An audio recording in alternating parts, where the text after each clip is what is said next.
galerinha, tudo bem com vocês? Um ótimo sabadão. Primeiramente agradecer a todos e agradecer o carinho de todos vocês. Vamos aqui para mais um dia pegado, como sempre.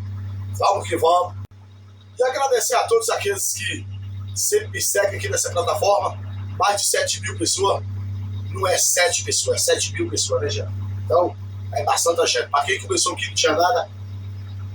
Então, o que a gente tem que ter, sabe o que é? Força de vontade. É isso que eu falo. Você tem que ter força de vontade de correr atrás dos seus objetivos.